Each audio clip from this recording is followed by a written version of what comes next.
Welcome back. This is Weekend Express. Good morning if you're just joining us. My name is Zinzi Kipiku. We are now about to take a look at the stories making headlines within our local dailies. Of course, I'm starting with the Saturday Standard this morning.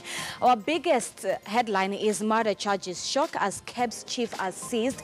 According to the latest news, the Kenya Bureau of Standards boss Charles Ongwae and 9 others have been arrested as the DCI begins rounding up people suspected to be behind the influx of fake fertilizers. So 10 officials from KEBS have been arrested. 74 is the total number of people who are targeted in the last crackdown on corruption and abuse of office. Grab your copy of the Standard, the Saturday Standard this morning. That's our biggest headline this morning. The issue of KEBS and the arrest that has been made despite the sugar saga that the country has been facing. With me this morning, I have Advocate Kefa Ojijo and Emma Faith. She is a student at the law school here in Kenya. Thank you so much for your time this morning. Kefa, you're saying you've not been watching a lot of news because of football. We took a break, to also watch football and, keep off from this political animosity that we're facing. What team are you supporting? Brazil and France. I hope everyone supports France and Brazil and Senegal. And, oh no, African countries, there's no doubt. Yeah, that's okay. There's no doubt. They're trying, actually. We saw Nigeria, they did well yesterday. Beautiful so they're picking up. Yeah, I hope they go with the cup. Amazing. Hopefully. Now that Morocco and Ethiopia and Egypt are out of the race. All right, so quick question. This whole issue of this sugar that we've seen, rather, I think the biggest thing that has come out is not the fact that we have poisonous sugar within our shelves and the homes of Kenyans, but more so our leadership seems to be standing in controversial and singing different songs. Matiang'i was saying that there's mercury, but Aden Mohammed was saying there was no mercury. As of yesterday, now there's no mercury, but there's copper that has been involved. What were your thoughts when you're seeing this unravel? I think the truth will be, will veil itself after 7 days as the parliamentary committee decided to provide the country with the proper position after 7 days. Now, the truth is, it tells you a lot that the disunity between, the government principles or the government agencies, that's the cabinet secretary, is enough to tell you that then, therefore, there's somebody who aids certain cartels from somewhere and is in disconnect with his counterpart. So that if Matiang'i says this, but sometimes I also may not agree with Matiang'i 100% because, this immediate rush, yes, it may be legal. They may have, evaded the tax and then brought, the poorest quality of all sugars to our country. But then the reality is we need to give time for the government chemists to do their audits, to have the proper position. However, the reality is that it is within the public domain. Everybody knows without a doubt that there must be a connection between the top officials and the cartels who are dealing in the sugar industry. But that connection then excludes certain officials, you see, so that when you want to do it in isolation of the others, they will not support you. They're not benefiting, you see. They'll throw you away and you'll remain in the runaround. So it is that some officials are not telling us the truth, while others are trying to fight it. Others are looking for a way to cover it up so that it doesn't sound as if, they were part of it. And speaking of covering it up, Emma, you saw that now they're getting rid of the sugar that is there, the poisonous sugar. The committee was saying if this sugar goes missing from the go-downs, then there will be not enough evidence. Despite the fact that this is already in a national news, there will be no enough evidence to prosecute the people who are in charge of this horrific act. And as Ojijo has also mentioned, the cartels around the area, which has also, it's also costing Kenya's local sugar growth. What are your thoughts? I think I will agree actually with him. We need time actually for the government to be able to take the investigations and also for the DCI to be able to cater the investigations, because hurrying the process means that not everybody will be arrested. And as Kenyans, we do actually want answers. And actually also as the lawyers also, we want to see actually the law actually taking place. So I think the hurrying the whole process, actually not everybody will be arrested.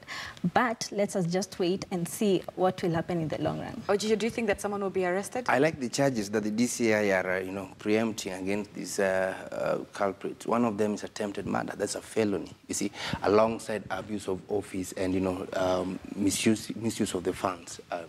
So it therefore clearly tells you that, when you bring a substance that does not meet the standard You as KEBS, that is, we have mandated, and being funded by the public taxpayers' money, you see, you ensure that you collude with the barons or the cartels to ensure that illegal substance then get their way to the industry, which Kenyans therefore will consume innocently. You're killing them. You see, in essence, that is attempting murder. So I'm yet to see the plea that I think they will be taking plea on Monday, and also read the substance of the charge sheet then to know what's happening. But I feel that somebody must be sleeping their job. Either they're sleeping their job or either they're colluding. Because this whole issue puts KEBS on the spotlight, given that their mandate is to make sure that whatever comes on the shelves of Kenyans, it meets proper requirements, proper standards. This is very much a political aspect, but with a health hazard in the long run. Like you say, this is an attempt of murder. We either need to do a total overhaul of the KEBS management, or do away with it. Come up with a total agency that will regulate, the inflow of substance from outside the country and the standard of the substance that Kenyans consume. Because they have failed us over time. This is not the first instance. We've had instances where we even had maize that is not, below standard. Right. People consuming within the country. We have so many, incidences. So this is just one of them to tell you. And remember, the sugar have been in this country, this illegal sugar has been in this country for almost 4 years now. It's when we are detecting. You see, so who is sleeping on the job or who is aiding this? It is them. Wow. All right, still, on the papers, you will not miss the issue of war on graft, which is on page 4. Let me bring your attention to the fact that unease in Jubilee as graft wars splits Uhuru, Ruto and allies, which again we've highlighted on the front page, why there's an easy in Jubilee.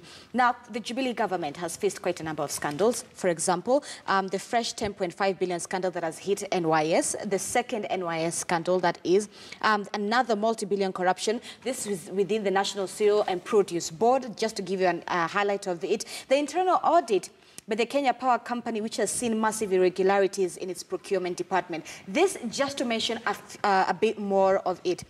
Now, Ojijo, a few of the members of parliament are saying that this whole issue of war, the war on graft and corruption in general, especially right now with the call of lifestyle audit, which as President Uhuru Kenyatta has called for, he has seen support from his DP. Raila Odinga has come out to support. ANC, Musalia Mudavadi, has also backed it up. However, certain MPs are saying that all this is targeting Ruto.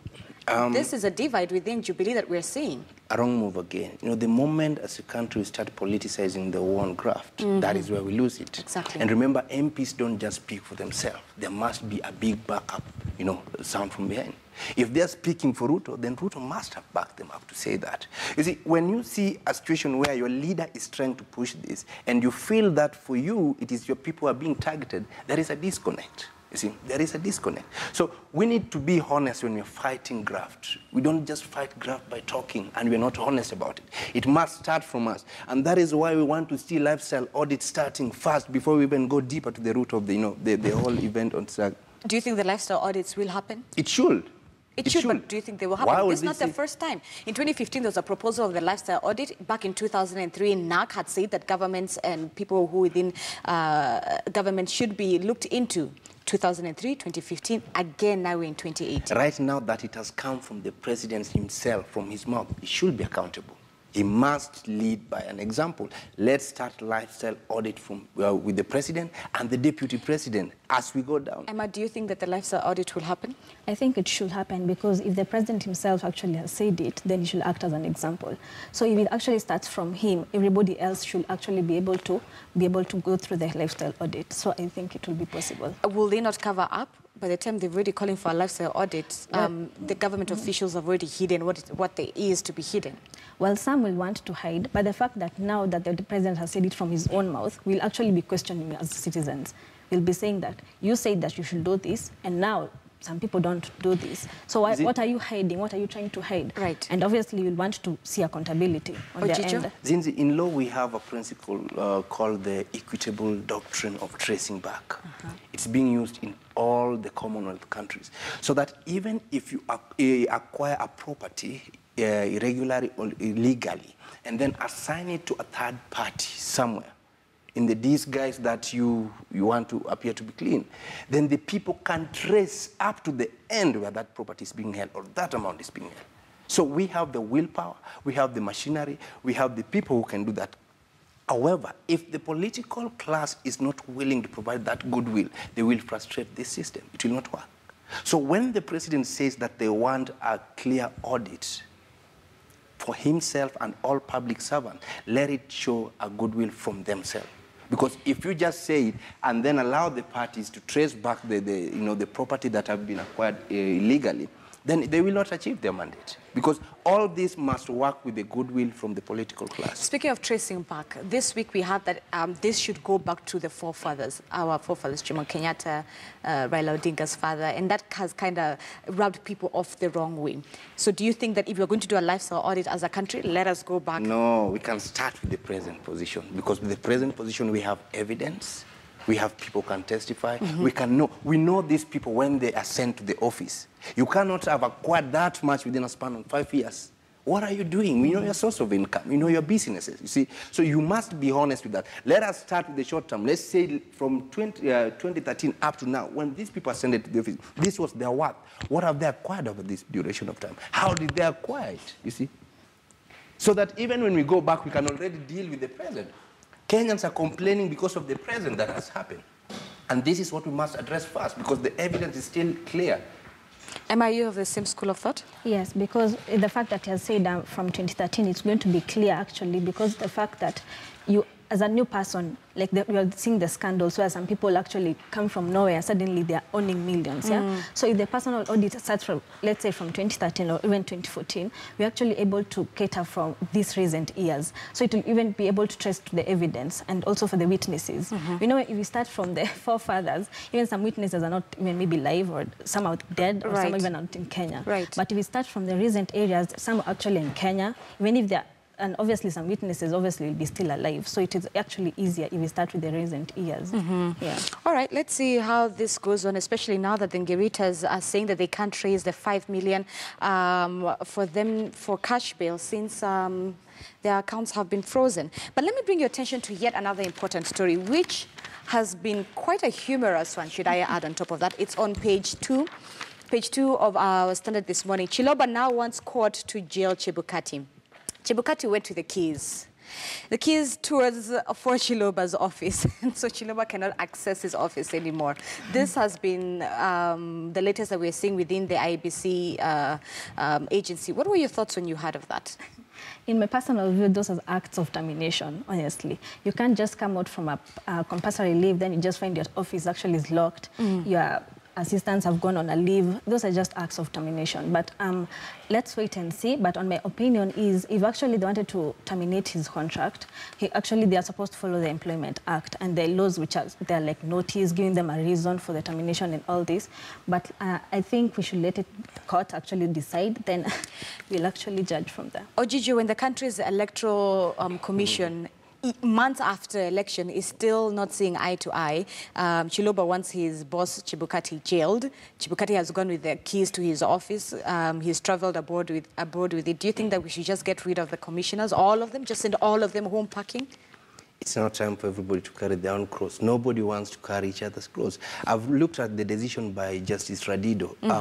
You realize that he stated clearly that it doesn't matter the grave offense or, you know, what Chiloba must have done, you see.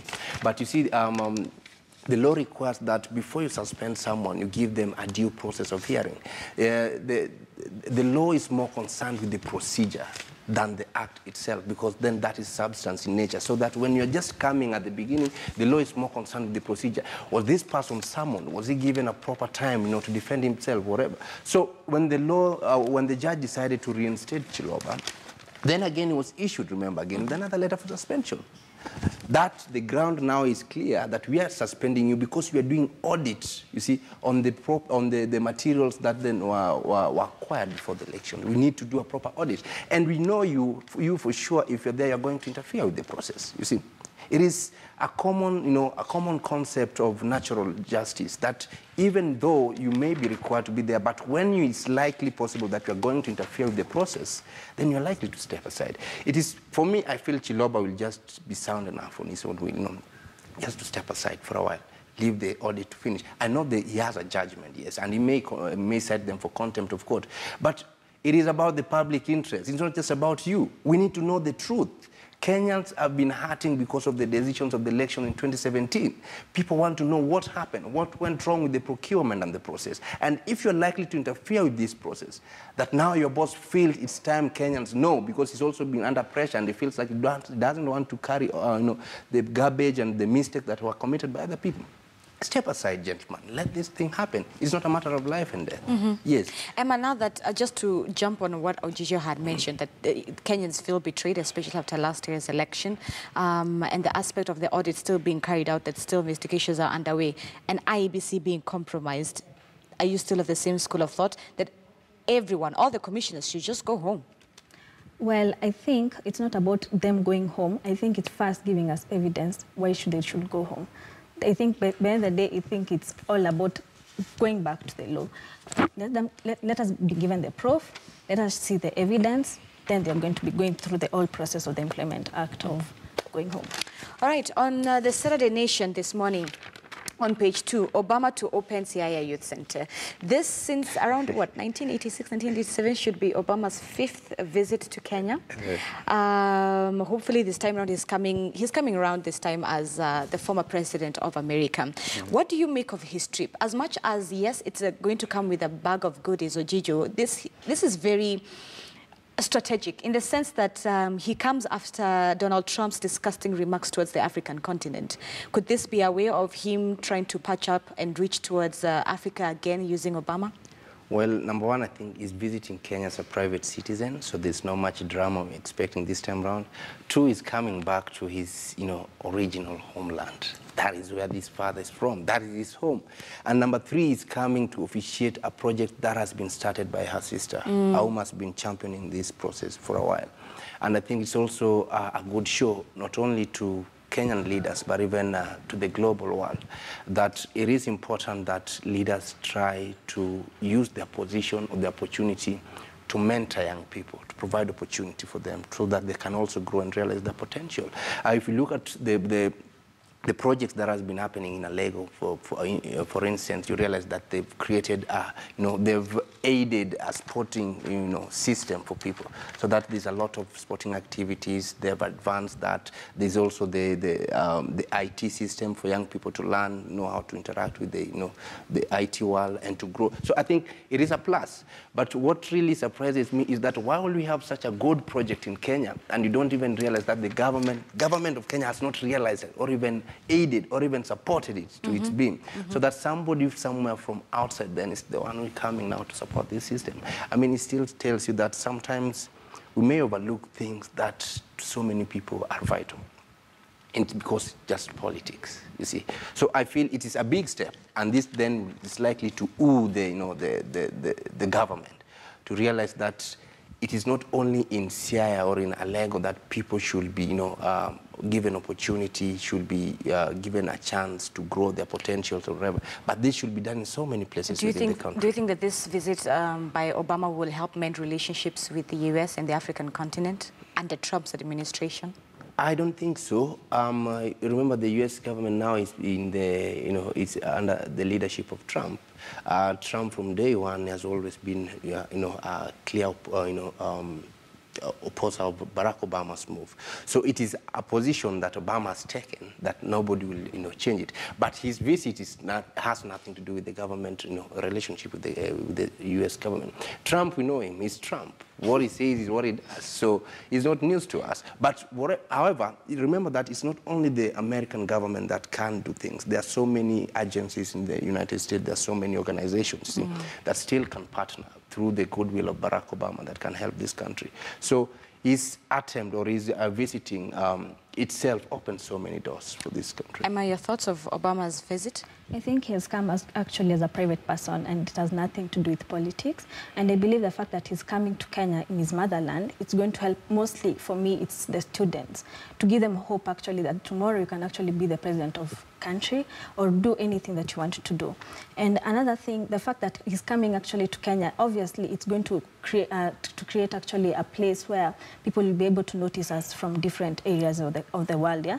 And that means that some actually sector NGOs actually from states can actually come here and actually help us. But the fact that Obama has actually come to his motherland, you know, to bring a lot of attention to our country, and this has nothing to do actually with politics. But both of you are saying that this has nothing to do with politics, yet he is set to meet Raila and President Uhuru Kenyatta. No, I didn't say it has nothing to do with politics. I said it had nothing to do with the American leadership aspect of system. it. Yes, aspect of the American government leadership. But however, it has so much to do with, these are politicians. Once politician, always politician. Is in these countries has so much to do with politics. You see, the realignment that is happening in this country, you know, sometimes politics in the country is not just defined by the country itself. It's also defined by the external relations, you see.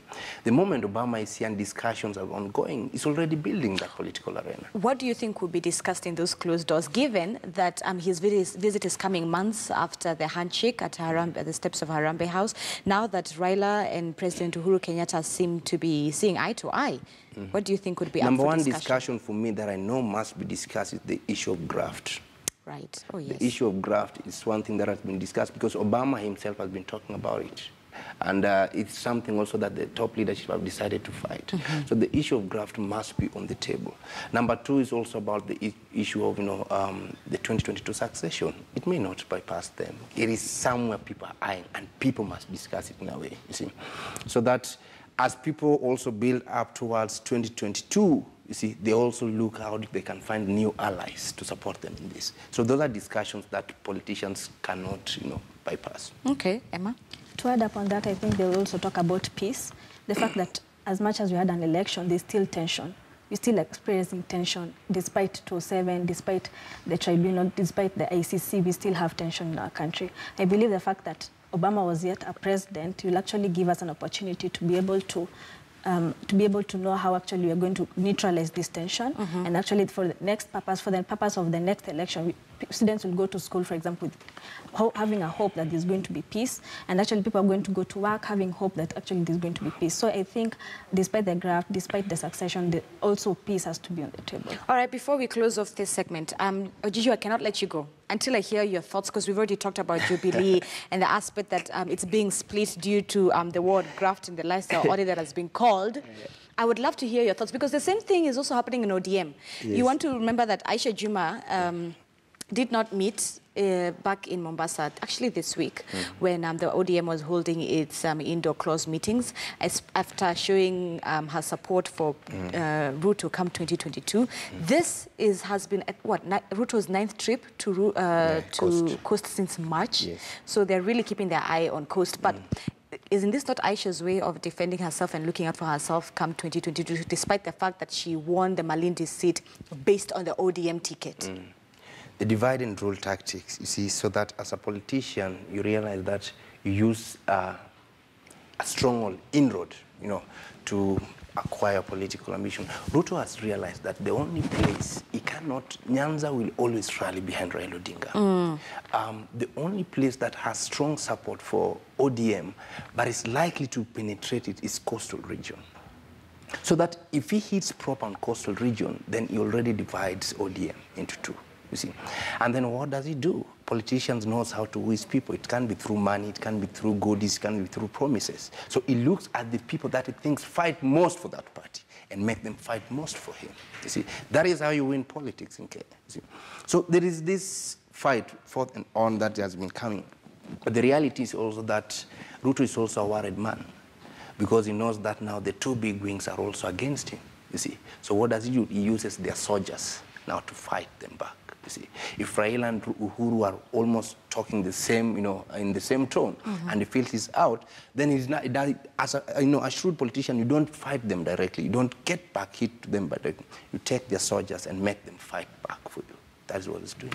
All right, thank you so much, Kefa. Thank you so much, Emma. Emma Faith, who is a student at the Kenya School of Law, as well as Advocate Kefa Ojiju, helping us go through the local dailies this morning.